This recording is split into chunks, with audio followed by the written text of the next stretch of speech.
आज के लेक्चर में हम सब कोऑर्डिनेशन कंपाउंड के उन टॉपिक्स के बारे में डिस्कस करेंगे जो कि पुराने साल एस्टेट में आ चुके हैं पिछले साल। जैसे कि कोऑर्डिनेशन नंबर कैसे निकालते हैं, वर्नर थ्योरी का कैसा रोल है, लिगेंड कैसे होते हैं, आइसोमेरिज्म, नोमेनक्लेचर और बीबीटी। बीबीटी का मतलब है वैलेंस बॉन्ड थ्योरी। यहाँ से आपसे पूछा जा सकता है कि इनर ऑर्बिटल कॉम्प्लेक्स कैसे होंगे, आउटर ऑर्बिटल कॉम्प्लेक्स कैसे होंगे। सीएफटी, सीएफटी का मतलब है क्रिस्टल फील्ड थ्योरी। आपसे पूछ लेगा कि भाई बताओ स्प्लिटिंग हुई है तो कैसे, जैसे 2023 में पूछा होता, सीएफसी पूछा होता, वो आपको तभी समझ में आएगा जब आपको ये टॉपिक आता हो। आठवां कौन सा, मैग्नेटिक मूवमेंट। मैग्नेटिक मूवमेंट आप डी ब्लॉक में भी निकालना सीखते हो और यहाँ पे भी सीखोगे। यहाँ पे आप क्या देखोगे, आपको कॉम्प्लेक्स गिवन होगा और कॉम्प्लेक्स में पूछेगा बताओ भाई इस मेटल का कितना मैग्नेटिक मूवमेंट है। कलर इन कोऑर्डिनेशन कंपाउंड, ये सारे वो टॉपिक है जहाँ से एस्टेट में क्वेश्चन पूछे गए हैं। तो सबसे पहले आज का जो टॉपिक हमारा है कोऑर्डिनेशन कंपाउंड, हम उसको डिस्कस कर लेते हैं। देखो, कोऑर्डिनेशन कंपाउंड जानने से पहले आपको ये बातें पता होनी चाहिए कि जो सबसे पहले लिखा जाता है वो हमेशा कौन सा लिखा जाता है, कैटायन। ठीक है, या ऐसा एटम जिसके ऊपर कैसा चार्ज होता है, पॉजिटिव। ठीक है, एम का मतलब क्या है, मेटल। एल का मतलब क्या है, लिगेंड। और एन का मतलब क्या है, नंबर ऑफ लिगेंड। ठीक है, और एक्स का मतलब क्या है हमारा, एनायन, या हम कह दें नेगेटिवली चार्ज स्पीसीज जो भी प्रेजेंट होंगे। ठीक है, आपको कोऑर्डिनेशन नंबर निकालते हुए सिर्फ इस बात का ध्यान रखना है कि भाई इस पेयर से बाहर आपको कुछ भी गिवन हो, हम कभी भी उसको कंसीडर नहीं करते कोऑर्डिनेशन नंबर में। जैसे अगर यहाँ पे x2 है तो चाहे x2 हो चाहे x3 हो, कितने भी यहाँ पे नेगेटिव आयन प्रेजेंट हो, हमें उसको कंसीडर नहीं करना है कोऑर्डिनेशन नंबर निकालते टाइम। हमें सिर्फ क्या देखना है, ये नंबर ऑफ लिगेंड को देखना है। एक तो हमें नंबर ऑफ लिगेंड को देखना है, दूसरा हमें किसको देखना है, लिगेंड। तो जब भी कोऑर्डिनेशन कंपाउंड आए आप दो स्टेप में करोगे। सबसे पहला स्टेप में आप क्या देखोगे, लिगेंड कौन सा है। ठीक है, उसके बाद सेकंड स्टेप में आप क्या देखोगे कि भाई जो नंबर n कितना है। सिर्फ इन दो चीज़ों से आप क्या बता सकते हो, किसी भी कॉम्प्लेक्स का कोऑर्डिनेशन नंबर बता सकते हो। जैसे सबसे पहले हम L देख लेते हैं। आपको लिगेंड कैसे देखना है, आपको लिगेंड देखना है कि भाई ये गिवन है क्या, मोनोडेंटेट, ये बाइडेंटेट, ये क्या है, ईडीटी, पॉलीडेंटेट। अगर इनमें से कोई लिगेंड गिवन है, सबसे पहले आपको ये देखना है। जनरली आपके 12th के बेसिस पे और आपके स्टेट में यही लिगेंड पूछे जाते हैं, इससे अलग कोई भी लिगेंड नहीं। जैसे मोनोडेंटेट में हम देखें H2O, NH3, हेलोजन, X का मतलब क्या है, हेलोजन, COOH, साइनाइड। ये ग्रुप कभी भी आ जाए तो ये हमारे कौन से है, मोनोडेंटेट। मोनोडेंटेट का मतलब क्या है, चाहे कितना भी इनका नंबर प्रेजेंट हो। जैसे अगर यहाँ पे मैं क्या दूँ, H2O, अगर यहाँ पे ये 4 प्रेजेंट है तो कोऑर्डिनेशन नंबर कितना हो जाएगा, सिंपल सा 4। मतलब जितनी भी n की वैल्यू उसको किससे मल्टीप्लाई कर देना है, 1 से। जब भी मोनोडेंटेट लिगेंड होगा तो जितनी भी n की वैल्यू गिवन है कॉम्प्लेक्स में, उससे आप क्या कर दोगे, 1 से मल्टीप्लाई कर दोगे। जैसे मैंने किसी कॉम्प्लेक्स में कह दिया कि भाई H2O कितने हैं, 4, तो आप सिंपल 4 को किससे मल्टीप्लाई कर दोगे, 1 से। तो ये आपका क्या आ जाएगा, उसके लिए कोऑर्डिनेशन नंबर। जो हमारे कैटायन है, इसको और एनायन को, इनको हम कंसीडर नहीं करते हैं कोऑर्डिनेशन नंबर देखते टाइम। उसके बाद सेकंड स्टेप में क्या देखना है, हमने कहा था n, कि भाई n कितने, 4 है या 5 है, बस आपको ये देखना है। मोनोडेंटेट है तो आप सिंपल से किससे मल्टीप्लाई कर दोगे, 1 से। अगर बाइडेंटेट है, ऑक्सलेट लिखा आ सकता है, EN लिखा आ सकता है, ग्लिसरीन, कई बार आपको स्ट्रक्चर गिवन दे देगा तो आपको सिंपल से किससे मल्टीप्लाई करना, 2 से। बाई मतलब 2, बाई मतलब 2। जब भी ऐसे लिगेंड आ जाए तो आपको n को किससे मल्टीप्लाई करना है, 2। जब आप n को 2 से मल्टीप्लाई करोगे तो आपको आंसर मिल जाएगा कि भाई उस कॉम्प्लेक्स का कितना कोऑर्डिनेशन नंबर है। पॉलीडेंटेट में आपको ईडीटी याद रखना है, जिसका कोऑर्डिनेशन नंबर क्या होता है, 6। जैसे अगर मैं किसी मेटल के साथ अगर ऐसे लिख दूँ ईडीटी और मैं आपसे पूछूं कोऑर्डिनेशन नंबर बताओ, तो कोऑर्डिनेशन नंबर कितना होगा, 6। चाहे मैं यहाँ पे K3 लिख दूँ, चाहे मैं यहाँ पे Cl3 लिख दूँ, इनका कभी भी हम कंसीडर नहीं करते कोऑर्डिनेशन नंबर। हम कोऑर्डिनेशन नंबर हमेशा क्या देखते हैं, जो ये बड़े ब्रैकेट है ना कोऑर्डिनेशन स्फीयर, इसके अंदर कितने लिगेंड प्रेजेंट है उसके बिहाफ पे हम क्या देखते हैं, कोऑर्डिनेशन नंबर। अब इससे रिलेटेड कुछ क्वेश्चन कर लेते हैं जो पुराने हैं, पुराने सालों में आए हैं। जैसे ये देखो, यहाँ पे ये हमारा क्या है, लिगेंड है, ये हमारा 6 क्या है, n। जो ये है इसको हमें कंसीडर ही नहीं करना है, चाहे स्फीयर से बाहर कुछ भी, उसको कोऑर्डिनेशन के टाइम पे हमें कंसीडर नहीं करना है। ठीक है, अब जैसे पूछा जा रहा है, मैंने कहा NH, सबसे पहले हमें क्या देखना है, लिगेंड। तो NH3 हमारा कैसा लिगेंड है, मोनोडेंटेट। मोनोडेंटेट है तो जितना भी n प्रेजेंट है उसको हम किससे मल्टीप्लाई कर देंगे, 1 से। जब मैं इसको 1 से मल्टीप्लाई करूँगी तो 6 गुना में कितना आ जाएगा, 6। तो इसका कोऑर्डिनेशन नंबर कितना आएगा, 6। उसके बाद देखो यहाँ पे Cl2 है, En2 है, तो हमारे पास n की 2 वैल्यू है। एक तो n की वैल्यू ये होगी, एक n की वैल्यू ये होगी। Cl, क्लोरीन हमारा कैसा है, मोनोडेंटेट, तो इस 2 को तो मैं किससे मल्टीप्लाई करूंगी, 1 से। En देखो यहाँ पे है, तो ये कौन सा है, बाइडेंटेट। बाइडेंटेट है तो इसको मैं किससे मल्टीप्लाई करूंगी, 2 से। तो 2 गुना में 2 4 और 2 गुना में 1, तो टोटल कितने हो जाएंगे, 6। इसके लिए भी कितने हो जाएंगे, 6। देखो अब इस क्वेश्चन में देखो, इसमें इसने इस EN को क्या कर दिया, खोल के दिखा दिया स्ट्रक्चर, बट हमें पता है यहाँ पे मैंने आपके लिए स्ट्रक्चर ड्रॉ कर रखा है पहले से ही। तो यहाँ पे कितना है, 3 है और बाइडेंटेट लिगेंड है, तो 3 की किससे गुणा करेंगे, 2 से। जो ये सल्फेट है इससे हमें कुछ लेना देना नहीं, क्योंकि इस स्फीयर से क्या है, बाहर है। कोऑर्डिनेशन नंबर टाइम देखते सिर्फ आपको इस कोऑर्डिनेशन के अंदर देखना है, कोऑर्डिनेशन स्फीयर से इनको कंसीडर नहीं करना चाहिए, वहाँ पे कितना ही बाहर कैटायन दे रखा हो, कितना भी एनायन दे रखा हो। अब देखो यहाँ पे K3 देख रखा है, इससे हमें कोई लेना देना नहीं है। जब हम कोऑर्डिनेशन नंबर देखेंगे हमें क्या है, Fe मेटल हमारा, साइनाइड कौन सा लिगेंड है, मोनोडेंटेट लिगेंड, कौन सा है, मोनोडेंटेट, और N की वैल्यू क्या है, 6 है। ऊपर चाहे कितना भी चार्ज हो, ना ही हमें चार्ज से लेना देना। जब भी कोऑर्डिनेशन नंबर देखते हैं हमें सिर्फ कितना होता है कि L क्या दे रखा है हमारा और N की वैल्यू क्या है। सिर्फ इन 2 चीज़ों से आप क्या बता सकते हो, कोऑर्डिनेशन नंबर बता सकते हो किसी भी कॉम्प्लेक्स का। तो हमारा जो सबसे पहला टॉपिक कोऑर्डिनेशन नंबर वो हो चुका है। जो हमारा सेकंड टॉपिक है वो हमारा है वर्नर थ्योरी। वर्नर थ्योरी आपसे डायरेक्ट नहीं पूछता है। वर्नर थ्योरी में क्या पूछता है कि इससे रिलेट के भाई नंबर ऑफ आयंस किसी भी कोऑर्डिनेशन कंपाउंड में कितने होंगे। आपको ये चीज़ ध्यान होनी चाहिए कि सबसे पहले हम किसको रिप्रेजेंट करते हैं, कैटायन को, फिर हमारा क्या आता है, मेटल आता है। यहाँ पे L का मतलब क्या है, ये L है भाई, L का मतलब क्या है, लिगेंड। N का मतलब क्या है, नंबर ऑफ आयंस, क्या है मतलब नंबर ऑफ लिगेंड। X का मतलब क्या है, हमारे पास एनायन, जो भी एनायन प्रेजेंट होगा कॉम्प्लेक्स में, और ये हमारा क्या है, कैटायन। ठीक है, जब भी आपसे नंबर ऑफ आयंस पूछे क्वेश्चन में, आपको कुछ नहीं करना, सिर्फ आपको 2 ही चीज़ देखनी है कि भाई कितने कैटायन दे रखे, कितने एनायन दे रखे। जैसे किसी कॉम्प्लेक्स में क्या करेगा, कैटायन दे देगा बस, एनायन नहीं देगा, जैसे इस तरीके से। ठीक है, किसी कॉम्प्लेक्स में क्या करेगा कि भाई आपको एनायन दे देगा, कैटायन नहीं देगा। सबसे पहले आपको देखना है कि भाई कॉम्प्लेक्स में दे क्या रखा है। ठीक है, जैसे हमने देखा यहाँ पे सिर्फ कैटायन दे रखा है और क्या दे रखा है, कोऑर्डिनेशन स्फीयर। जो ये ब्रैकेट वाला होता है इसको हम एक साथ बोल देते हैं कोऑर्डिनेशन स्फीयर। ठीक है, तो आपको देखना है कि भाई कितना दे रखा है। अगर आयन पूछो सिंपल सा कि भाई जैसे यहाँ पे मैंने कह दिया कितने आयंस प्रेजेंट होंगे, तो यहाँ पे एक कैटायन प्रेजेंट है, वाई के आगे कुछ नहीं दे रखा ना, कोई नंबर नहीं दे रखा, तो एक ये, तो टोटल कितने आयन प्रेजेंट होंगे, 2 आयन। अगर मैं कह देती Y2, तो Y2 और इस पूरे का कोऑर्डिनेशन स्फीयर को हमेशा हम एक आयन की तरह कंसीडर करते हैं। कोऑर्डिनेशन स्फीयर क्या होता है हमारा, 1 आयन। ठीक है, इसको हम क्या कहते हैं, 1 आयन। और इससे बाहर जितने भी प्रेजेंट है, जैसे मान लो अगर 4 प्रेजेंट है तो हम क्या देंगे, 4 जमा में 1 मतलब 5 आयन है। ठीक है, इसी से रिलेटेड कितने एनायन हो, जैसे यहाँ पे एनायन है, अगर एक एनायन और एक ये पूरा, तो कितने हो जाएंगे, 2 आयन। अगर मैं यहाँ पे 4 कर देती तो 4 ये 1 ये, तो कितने आयन हो जाते, 5 आयन। देखो अब क्वेश्चन में कैसे पूछता है, जैसे 2019 में आया हुआ क्वेश्चन है कि how many ions are produce from the complex. ये कॉम्प्लेक्स दे रखा है। ठीक है, यहाँ पे क्या दे रखा है, जो सबसे पीछे दे रखा है ये हमारा क्या है, एनायन। एनायन के ऊपर कैसा चार्ज होता है, नेगेटिवली। तो 2 हमारे पास एनायन दे रखे हैं, इसको पूरे को हमें एक कंसीडर करना है। बच्चे क्या करते हैं, कोऑर्डिनेशन नंबर को भी कंसीडर कर लेते हैं, ये नहीं करना है। इस पूरे कोऑर्डिनेशन स्फीयर को हमें कितना कंसीडर करना है, 1। तो एक ये है, 2 ये है, तो 1 + 2 कितना हो जाएगा, 3। तो इसका करेक्ट आंसर क्या होगा, 3। अब देखो इस तरीके से इसमें क्या कर रखा है, कैटायन दे रखा है, एनायन नहीं दे रखा। तो कैटायन कितने हैं, 3। जितना भी यहाँ पे नंबर प्रेजेंट है उसको प्लस कर दो सिर्फ 1 के साथ। जैसे यहाँ पे 3 है तो 1 कितना हो जाएगा, 4। जैसे मैंने कह दिया, सेम हम एग्जांपल ले लेते K2, मैंने यहाँ पे PT कह दिया, यहाँ पे मैंने Cl4 कह दिया। अब मैं पूछ रही बताओ कितने, कुछ नहीं देखना, बस ये देखो कितना नंबर है, यहाँ पे कितना नंबर है, 2। इस पूरे को क्या कंसीडर करना है, 1। तो कितने हो जाएंगे, 3 आयन।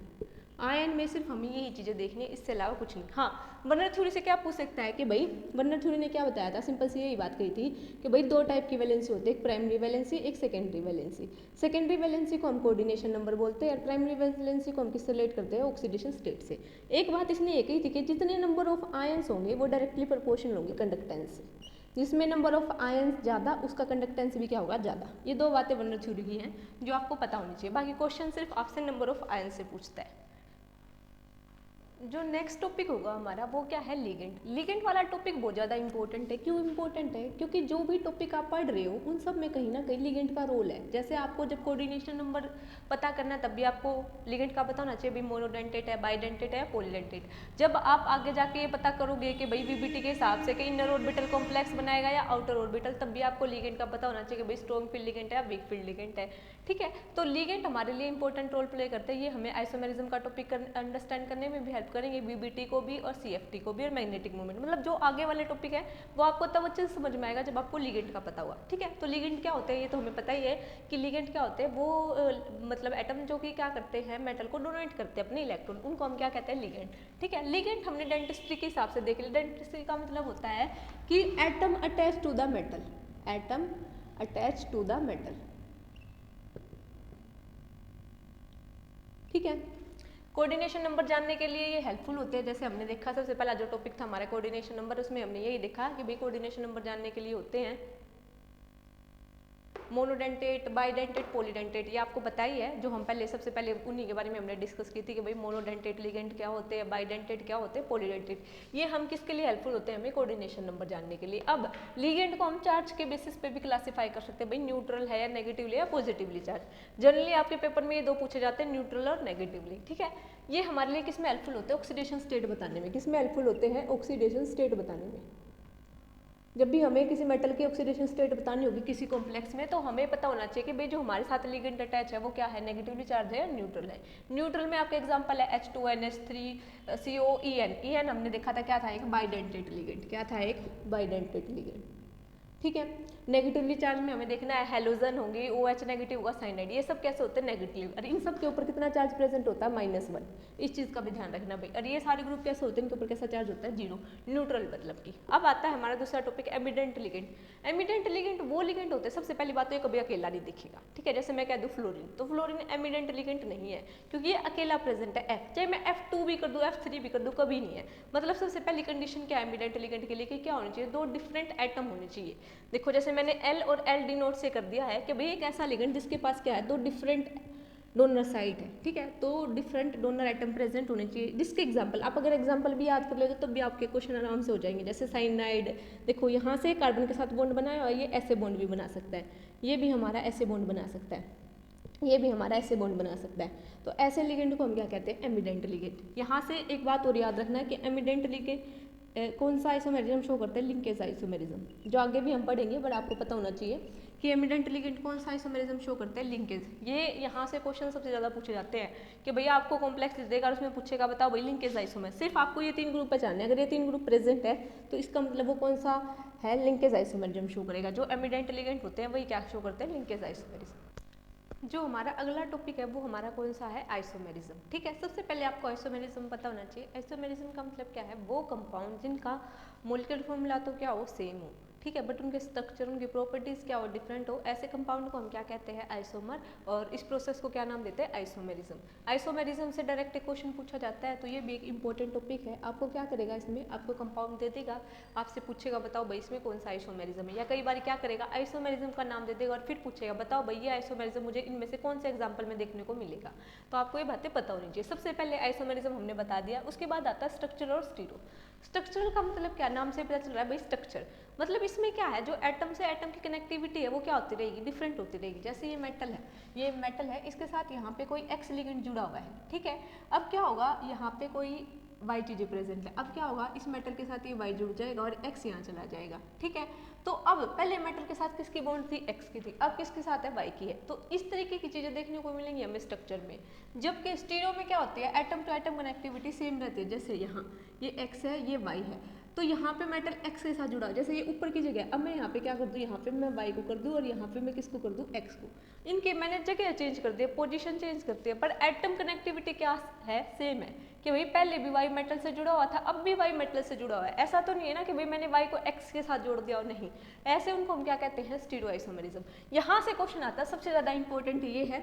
इसके टाइप भी बहुत सारे हैं, बट आपको सबसे ज़्यादा एक तो आयनाइजेशन, एक लिंकेज।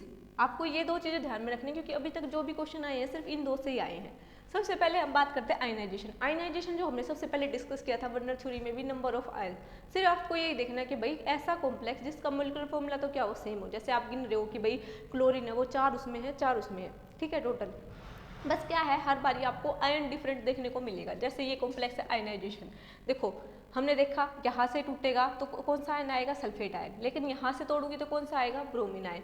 तो ऐसे कॉम्प्लेक्स जिसमें क्या होगा, कोऑर्डिनेशन स्फीयर से हमें बाहर अलग अलग आयन दिखेंगे, लेकिन फॉर्मूला देखो, एक कोबाल्ट यहाँ है, एक कोबाल्ट यहाँ पे है, 5 अमोनिया के ग्रुप यहाँ पे, 5 अमोनिया के ग्रुप यहाँ पे, एक ब्रोमीन यहाँ पे, एक ब्रोमीन यहाँ पे है, एक सल्फेट यहाँ पे, एक सल्फेट यहाँ पे। जब आपको ऐसे सारी चीजें सेम दिख रही है, बस क्या डिफरेंट दिख रहा है कि भाई स्फीयर से बाहर क्या है, डिफरेंट एटम है।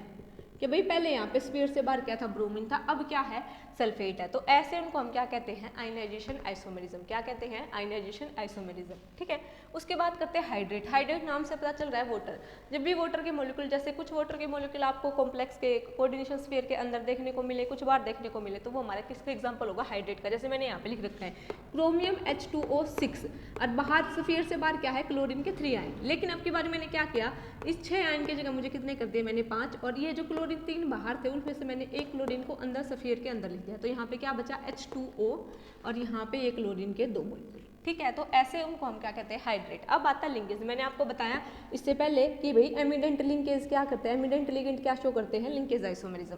ठीक है, जैसे यहाँ पे लिंकेज आइसोमेरिज्म शो, देखो ये तो एमिडेंट नहीं है ना, ये है हमारा एमिडेंट लिगेंड था ये, तो इसका एग्जांपल क्या हो जाएगा, ये H2 भी एमिडेंट लिगेंड नहीं है, ऑल ऑफ दिस, तो इसका आंसर आएगा नहीं। लिंकेज में आपको सिर्फ क्या करना है, जो मैंने इससे पहले आपको एमिडेंट लिगेंड बताए थे, सिर्फ आपको वो देखने हैं। अगर उनमें से कोई प्रेजेंट है तो वो सिंपल सी बात है, वो कौन सा आइसोमेरिज्म शो करेगा, लिंकेज आइसोमेरिज्म। सिर्फ आपको ये बात ध्यान में रखनी है। कोऑर्डिनेशन नंबर में क्या है, आपको 2 मेटल के कॉम्प्लेक्स दे देगा, आपसे पूछेगा, देखो यहाँ पे कोबाल्ट NH3, यहाँ पे कोबाल्ट में किसके साथ ग्रुप बना है, मतलब किसके साथ बॉन्ड बनी हुई है, साइनाइड के साथ। तो जब ऐसी चीजें देखने को मिलेंगी तो वो हमारा कौन सा होगा, कोऑर्डिनेशन आइसोमेरिज्म। अब आता है यहाँ से जो ये इंपॉर्टेंट है, वो है जियो वाला पार्ट। ठीक है, स्टीरियोआइसोमेरिज्म मैंने आपको बता दिया है। इसके 2 टाइप होंगे, एक तो जियो और एक ऑप्टिकल। ऑप्टिकल में ना जब भी प्लेन ऑफ सिमेट्री क्या होगी, एब्सेंट होगी, तभी हम उसको क्या बोलेंगे, भाई इसके अंदर क्या है, ऑप्टिकल आइसोमेरिज्म। ठीक है, जियो में क्या है, सिस और ट्रांस। सिस का मतलब क्या है, सेम साइड। जो ये S है इससे याद रखो सेम साइड, कि भाई जब लिगेंड है वो सेम साइड प्रेजेंट हो। जैसे मैंने कहा ये क्लोरीन क्या है, दोनों सेम साइड प्रेजेंट है, हाइड्रोजन दोनों सेम साइड, तो एक इसका एग्जाम्पल हो गया सिस का।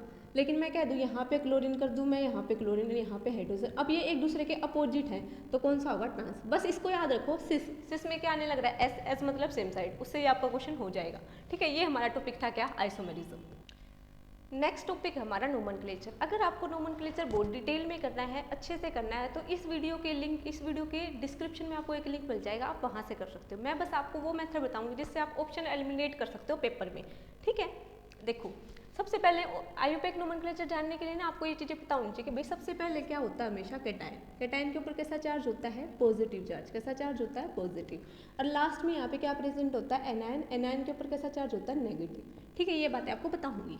देखो सबसे पहले ना, चाहे कितने भी कैटायन दे रखे हो, जैसे मैं कह दूँ K2 K3, कितने भी कैटायन दे रखे हो, कभी भी हम इनकी नंबरिंग नहीं लिखते। जैसे डाई, ट्राई, टेट्रा, ये कभी भी नहीं करते। जैसे मैं यहाँ पे कह दूँ K3, मैंने ये कह दिया, और मैं पूछूँ उसका नाम बताओ भाई, ये साइनाइड का 6 ये है, समथिंग कुछ है, अब मैं आपसे पूछ रही हूँ इसका नाम, तो चाहे कितने भी कैटायन हो, कभी भी हम इनका नाम नहीं करेंगे। अगर आपको किसी ऑप्शन में कैटायन या एनायन की नंबरिंग दिख जाए कि भाई जैसे ये कॉम्प्लेक्स गिवन है, ठीक है, अब आपसे पूछ रहा हो जैसे यहाँ पे Y2 है या यहाँ पे ये है, आपसे पूछो बताओ भाई, कभी भी इनकी नंबरिंग नहीं करते हम। ठीक है, तो सबसे पहले आपको क्या देखना है कि भाई कैटायन और एनायन की हम कभी भी नंबरिंग नहीं करते हैं कि भाई ये 2 है या 3, इनकी हम क्या नहीं करते हैं, नंबरिंग नहीं करते हैं। क्या नहीं करते हैं, नंबरिंग नहीं करते हैं। ठीक है, जैसे डाई, ट्राई, अगर ये चीज़ें लिखी दिख रही है तो वो ऑप्शन क्या है, गलत है, वो ऑप्शन उसका करेक्ट आंसर नहीं है। ठीक है, दूसरा आपको क्या ध्यान रखना है कि भाई हमेशा हम कैटायन का नाम सबसे पहले लिखते हैं। कैटायन को हम सबसे फर्स्ट लिखते हैं, सबसे पहली बारी अगर हमें किसी का कॉम्प्लेक्स का कोई भी नाम लिखना है, अगर उसमें कैटायन प्रेजेंट है तो हम क्या करेंगे, कैटायन का नाम सबसे पहले लिखेंगे। जैसे यहाँ पे अगर मैं क्लोरीन भी लगा देती तो ये प्रेजेंट है, अगर नाम क्लोरीन से शुरू हो रहा है तो इसका मतलब वो नाम क्या है, गलत है। तो आपको दूसरा किस बात का ध्यान रखना है कि भाई हमेशा हम कैटायन का नाम फर्स्ट करते हैं। ठीक है, तीसरा आपको एनायन का नाम हमेशा लास्ट में होता है। एनायन का नाम हमको हमेशा कहाँ रखते हैं, आईयूपैक नोमेनक्लेचर में लास्ट। अगर किसी में क्लोरीन है वो पहले आ रहा है या बीच में आ रहा है मेटल वगैरह से पहले, तो वो क्या है, हमारा गलत है। ठीक है, आपको इस चीज़ का ध्यान रखना है। चौथा, आपको जब भी ऑक्सीडेशन स्टेट लिखी जाती है वो रोमन नंबर में लिखी जाती है, ऐसे 1 2 3 इस उसमें लिखी जाएगी। अगर इसमें नहीं है तो वो भी ऑप्शन हमारा क्या होगा, गलत होगा। आपको ये 4-5 चीज़ें ध्यान रखनी है, उससे आप क्या कर सकते हो, एलिमिनेट। हाँ, चौथी 5वीं बात आपको क्या ध्यान रखनी है कि भाई जो लिगेंड गिवन है, अगर अलग अलग लिगेंड गिवन है, जैसे मैं क्या दूँ, क्लोरो है, ठीक है, H2O है, तो इनको अल्फ़ाबेटिकली, जैसे इसके लिए होता है एक्वा, इसके लिए होता है क्लोरो, तो हम अल्फ़ाबेटिकली कौन सा पहले आता है, ए पहले आता है, तो सबसे पहले मैं किसको नाम लिखूंगी, ए का। तो हमें देखना कि भाई अल्फ़ाबेटिकली प्रेफरेंस दी हुई है या नहीं। छठी बात आपको क्या ध्यान रखनी है, जब भी बाइडेंटेट आ जाए, बाइडेंटेट में आपने देख लिया था ना, EN ऑक्सलेट ये आ जाए, तो इनके लिए हम डाई, ट्राई ये यूज़ नहीं करते हैं वर्ड। ठीक है, जैसे मैं कह दूँ EN2, तो आप ये नहीं कहोगे डाई EN, ऐसा कुछ यूज़ नहीं करोगे। इनके लिए हम कभी भी डाई टाई यूज़ नहीं करते, इनके लिए हम क्या यूज़ करते हैं, बिस, ट्रिस, ये चीज़ें यूज़ करते हैं हम किसके लिए, बाइडेंटिटी लिगेंड के लिए। बस आप इन 6 चीज़ों का ध्यान रख लोगे, उसी से आपका क्वेश्चन आराम से बन जाएगा, इजीली तरीके से बन जाएगा।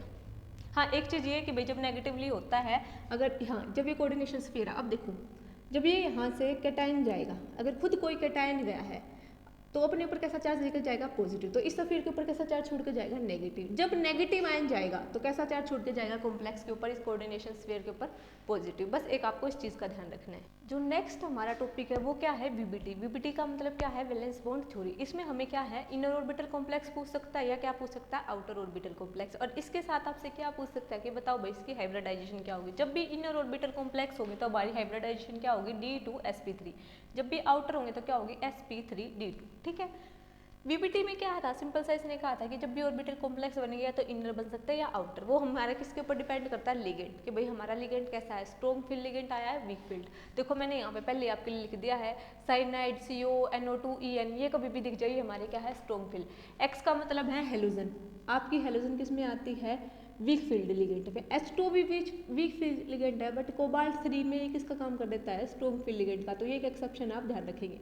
NH3 हमारा क्या है, वीक फील्ड लिगेंड। ठीक है। एक बात ध्यान रखना, जो मेटल है 3D और 4D 5D, जो भी 4D 5D 6D का कभी भी आ जाए, खासकर 4D का पूछ लेते हैं कभी कभी, तो उसमें सारे के सारे लिगेंड कैसा बिहेव करेंगे, स्ट्रॉन्ग फील्ड। कहीं आप बोलो कि मैम आपने तो यहाँ पे ये हेलोजन वीक में लिखवा रखा है, बट यहाँ पे तो ये स्ट्रॉन्ग की तरह बिहेव कर रहा है, तो ये किसके लिए करेगा, इन मेटल्स के लिए, कि भाई 4D सीरीज से या 5D से या 6 सीरीज से। 3D में क्या है, अगर आपकी +2 और +3 है तो यहाँ पे आपकी दोनों पॉसिबिलिटी बनती है कि भाई लेकिन स्ट्रॉन्ग फील्ड की तरह बिहेव कर रहा है, वीक फील्ड की। लेकिन अगर इससे ऊपर ऑक्सीडेशन स्टेट है, जैसे +4 +5, तो इसमें सारे के सारे लिगेंड कैसे बिहेव करेंगे, स्ट्रॉन्ग फील्ड लिगेंड। ठीक है। यहाँ पे ये स्ट्रॉन्ग फील्ड और वीक लिगेंड आपको बता दिए हैं। इनर ऑर्बिटल में क्या होगी, D2sp3, और आउटर ऑर्बिटल में क्या होगी, sp3d2। अगर आपको किसी भी कॉम्प्लेक्स में ऑक्सीडेशन स्टेट निकालनी आती है मेटल की, तो ये टॉपिक आपके लिए बहुत ईजी हो जाएगा। इसमें आपको क्या देखना है, सिंपल से देखो, अगर मेटल की D0 से लेकर D3 तक इलेक्ट्रॉनिक कॉन्फिगरेशन है, चाहे स्ट्रॉन्ग फील्ड लिगेंड हो चाहे वीक फील्ड, वो हमेशा क्या होगा, इनर ऑर्बिटल कॉम्प्लेक्स, और उसकी हाइब्रिडाइजेशन क्या होगी, D2sp3। अगर D8 से D10 है, चाहे स्ट्रॉन्ग लिगेंड प्रेजेंट हो चाहे वीक फील्ड, उसकी क्या होगी, आउटर ऑर्बिटल, वो क्या बनाएगा, आउटर ऑर्बिटल कॉम्प्लेक्स, उसका हाइब्रिडाइजेशन क्या होगी, sp3d2। अगर D4 से D7 तो हमारे पास यहाँ पे दोनों पॉसिबिलिटी बन जाती है। जब भी स्ट्रॉन्ग फील्ड लिगेंड होगा तो इनर ऑर्बिटल कॉम्प्लेक्स बनेंगे और हाइब्रिडाइजेशन क्या होगी, D2sp3। जब भी वीक फील्ड लिगेंड होगा तो हमारे पास क्या बनेंगे, आउटर ऑर्बिटल कॉम्प्लेक्स, और हाइब्रिडाइजेशन क्या होगी, sp3d2। इससे रिलेटेड एक PIQ है जो मैं आपके साथ डिस्कस करना चाहूँगी। ये 2022 में आया हुआ भाई, sp3d2, मतलब कि वो आपसे क्या पूछ रहा है, आउटर ऑर्बिटल कॉम्प्लेक्स पूछ रहा है। ठीक है। सबसे पहले देखो, मैंने कहा था H2O कोबाल्ट 3 में किसकी तरह काम करेगा, स्ट्रॉन्ग फील्ड लिगेंड की तरह काम करेगा। अगर ये स्ट्रॉन्ग फील्ड लिगेंड की तरह काम करेगा तो ये कैसा बनेगा, हमारा इनर ऑर्बिटल कॉम्प्लेक्स बनेगा, इसकी ये हाइब्रिडाइजेशन तो नहीं होगी। ऑक्सलेट भी हमारा क्या होता है, स्ट्रॉन्ग फील्ड लिगेंड होता है, तो इसमें भी नहीं होगी। साइनाइड मैंने यहाँ पे लिख दिया कि भाई साइनाइड हमारा क्या है, स्ट्रॉन्ग फील्ड लिगेंड है, तो ये भी नहीं होगी। अब बच्चा यहाँ पे क्या है, हेलोजन है। ठीक है। तो हमारे आगे होगा, इसका आंसर क्या होगा, ये। ठीक है। तो आपको समझ में आ गया होगा वीबीटी से कैसे क्वेश्चन आते हैं और किस तरीके से क्वेश्चन सोल्व करने हैं। अगर बच्चों को ऑक्सीडेशन स्टेट निकालने में दिक्कत है तो मैं आपको बता दूं, देखो मैंने पहले बता दिया था H2O कैसा होता है, न्यूट्रल, तो इसके ऊपर कैसा चार्ज होगा, 0। ठीक है। कोबाल्ट की हमें ऑक्सीडेशन स्टेट निकाल दे, प्लस में 6 के साथ मल्टीप्लाई करना था, पर 0 के साथ हम कितनी मल्टीप्लाई कर ले, 0 ही होता है, तो x प्लस में O बराबर में +3, तो x से इतनी आ जाएगी +3। इस तरीके से आप क्या निकालते हो, ऑक्सीडेशन स्टेट निकालते हो। नेक्स्ट हमारा टॉपिक है CFT। CFT का मतलब क्रिस्टल फील्ड थ्योरी। इसमें क्या है, हमें ऑक्टाहेड्रल और टेट्राहेड्रल। ऑक्टाहेड्रल का मतलब क्या है, जब हमारा कोऑर्डिनेशन नंबर क्या होगा, 6 होगा, उस टाइम पे कौन सी ज्योमेट्री है। टेट्राहेड्रल का मतलब क्या है, कोऑर्डिनेशन नंबर क्या होगा, 4 होगा। ठीक है। इसमें हमें देखना है कि किस तरीके से जो d ऑर्बिटल है वो किस तरीके से स्प्लिट करेंगे और कैसे हम उनके क्या निकाल सकते हैं, CFC निकाल सकते हैं। सबसे पहले देखो, d हमारे पास हमें पता है कितने होते हैं, 5 होते हैं, 1 2 3 4 5। पहले ये एक्साइटेड स्टेट में जाएंगे यहाँ पे एक साथ। ठीक है। उसके बाद ये क्या होना शुरू हो जाएंगे, स्प्लिट।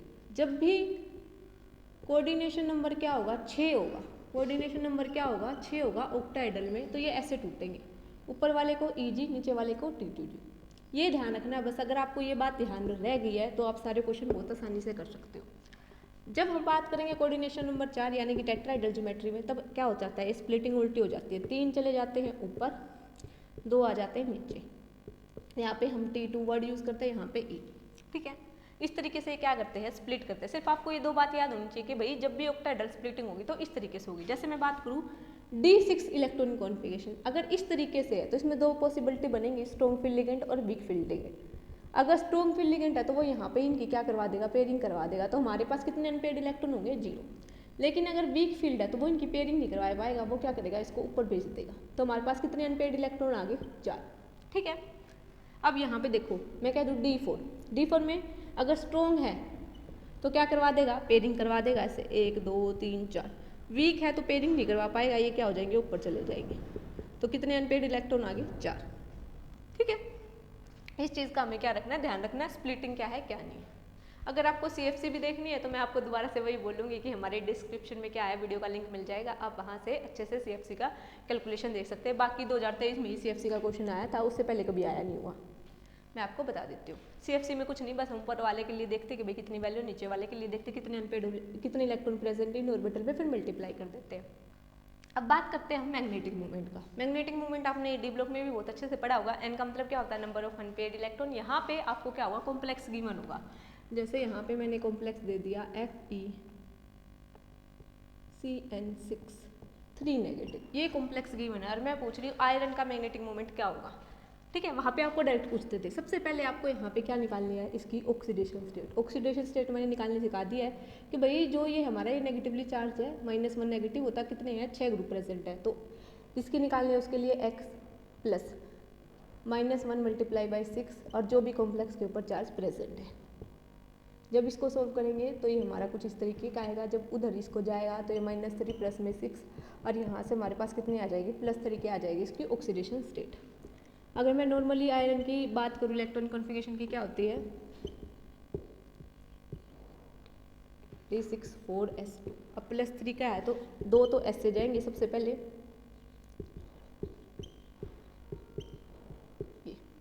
ये हमारी क्या होगी, इसकी +3 की ऑक्सीडेशन स्टेट। तो नंबर ऑफ अब आपको क्या ध्यान रखना है, याद रखने वाली चीज़ यही है, आपको एग्जामिनर कहाँ फंसाएगा, लिगेंड में, कि भाई वो लिगेंड। अब ये लिगेंड कौन सा था हमारा, मैंने पीछे आपको लिखवा दिया, ये हमारा क्या है, स्ट्रॉन्ग फील्ड लिगेंड। अगर स्ट्रॉन्ग फील्ड लिगेंड है तो ये क्या करवा देगा, पेयरिंग करवा देगा। कोऑर्डिनेशन नंबर क्या है, 6 है, तो कौन सा होगा, ऑक्टाहेड्रल। ऑक्टाहेड्रल में हमने देखा कि 2 तो हमारे ऊपर जाएंगे, 3 हमारे क्या देंगे, नीचे देंगे। तो इसमें क्या होगा, इस तरीके से स्प्लिटिंग होगी कि भाई 2 ऊपर हैं और 3 हमारे क्या है, नीचे। और स्ट्रॉन्ग फील्ड लिगेंड है तो वो क्या करवाएगा, पेयरिंग। तो 1 2 3 4 5 6। तो इसमें अगर हम देखेंगे तो हमारे पास अनपेयर्ड इलेक्ट्रॉन क्या हो जाएंगे, 0। अगर अनपेयर्ड इलेक्ट्रॉन 0 है, अगर मैं इनके वैल्यू 0 रखूंगी तो हमारे पास क्या आएगा, आंसर 0। इसी एग्जाम्पल को अगर मैं वीक फील्ड लिगेंड के साथ समझाऊं, सेम यही लेते हैं, बस यहाँ पे अब मैं क्या करती हूँ, इसकी जगह है साइनाइड की जगह मैंने किसको ले लिया है, क्लोरीन को ले लिया, या आप फ्लोरीन को भी ले सकते हो, किसी को भी ले सकते हो। ठीक है, तो अब ये कैसा हो जाएगा, वीक फील्ड लिगेंड। तो वीक फील्ड लिगेंड इनकी क्या नहीं करवा पाएगा, पेयरिंग नहीं करवा पाएगा, बाकी सब सेम वही होगी। ठीक है, +3 आएगी क्योंकि हमें पता है क्लोरीन क्या है, हमारे इसके ऊपर कैसा चार्ज होता है, -1। ठीक है, अब की बारी कैसे होगा, ये इस तरीके से होगा क्योंकि ये कैसा है, वीक फील्ड लिगेंड और ये हमारा कैसा था, स्ट्रॉन्ग फील्ड लिगेंड। तो इसको जब हम देखेंगे तो 3 2 5 1 6, देखो इस तरीके से 5 और 1 6। तो अब देखो कितने अनपेयर्ड इलेक्ट्रॉन होंगे, तो n की वैल्यू यहाँ पे कितनी आ गई, 4। देखा कि भाई लिगेंड बदलने से, जब लिगेंड स्ट्रॉन्ग फील्ड है या वीक फील्ड है, उससे हमारे नंबर ऑफ अनपेयर्ड भी क्या हो रहे हैं, चेंज हो रहे हैं। तो n की वैल्यू 4 है तो फॉर्मूले में रखते हैं 4 4 + 2 4 मैग्नेट। तो इसको सोल्व करेंगे तो 4 × 6 से 24 बोर मैग्नेट। 5 से वैल्यू कम है क्योंकि 5 का स्क्वायर 25 होता है, तो हम यहाँ पे लिख देंगे अप्रोक्स वैल्यू कितनी होगी, 4 पॉइंट समथिंग होगी, 4.7 या 4.9 समथिंग होगी। ठीक है, आप इतना भी कर सकते हो, वो ऑप्शन में गिवन होगी। इस तरीके से आप क्या कर सकते हो, मैग्नेटिक मोमेंट कैलकुलेट कर सकते हो।